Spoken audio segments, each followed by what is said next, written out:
Hey everybody, welcome back to Firsthand Globetrotting. If you're traveling to a new country, chances are they're going to use a different currency than you do. That's not always the case in Europe, where so many countries all use the euro, but for most of us, a visit to a new country means getting a new currency. So how exactly do you get a foreign currency? Well, the simple but not very useful answer is that you exchange it. You take some of your money in whatever currency it is, and you exchange it for an equivalent amount of the foreign currency. The tricky thing is that almost no two currencies are worth exactly the same amount. And to complicate things even more, their values change on a daily or hourly basis. For example, today €1 is worth about 1.14 US dollars. Yesterday it was worth a little less, and tomorrow, who knows, it may be worth more, less, or the same. But luckily, there are websites out there that can provide you with up-to-date currency exchange rates.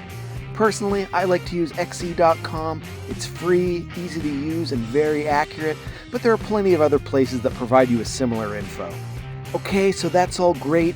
You know how much your money is worth compared to the foreign currency, but how do you actually go about exchanging it? There are a few different ways you can do it, all with their own strengths and weaknesses. What people used to do, but I don't think anyone does this anymore, is bring traveler's checks with them. These were internationally recognized checks that you could buy for fixed amounts in your home country and then exchange whenever you got to your destination. One of the biggest benefits of them is if your checks were ever lost or stolen, you could have them reissued so you wouldn't lose any money.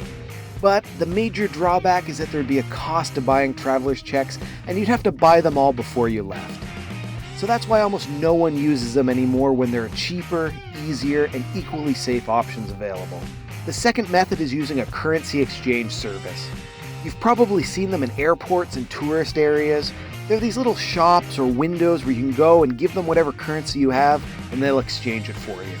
It's a really easy option since they have them in pretty much every international airport, but I find they have some major drawbacks. The biggest issue I have with them is the cost. Usually the exchange rates they give you are pretty bad. If the current exchange rate for a euro is $1.14 US, they may only give you $1.10 or less for it. On top of that, they usually add fees or commissions to make your currency exchange even more expensive. My other big problem is that unless you know exactly how much money you need, you'll have to go back every time you need more.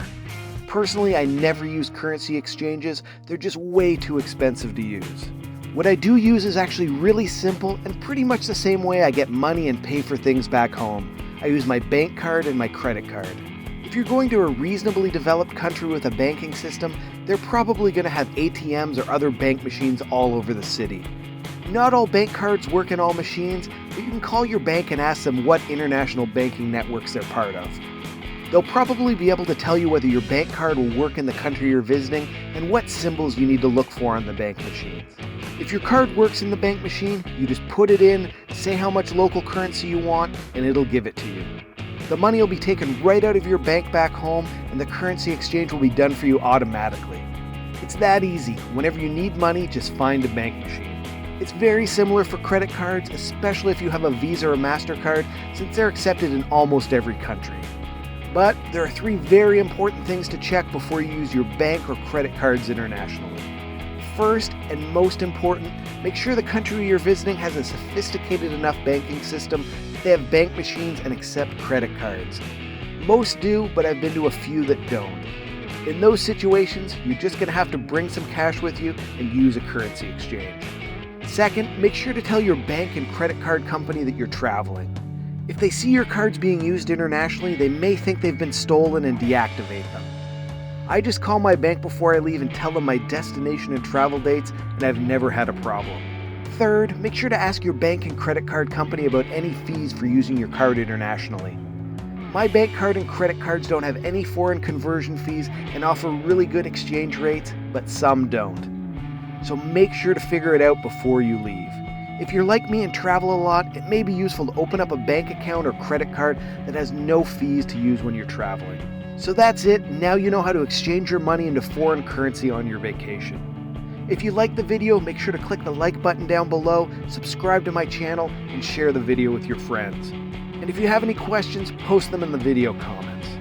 To see where my next adventure takes me, follow Firsthand Globetrotting on Instagram and Firsthand Globe on Twitter.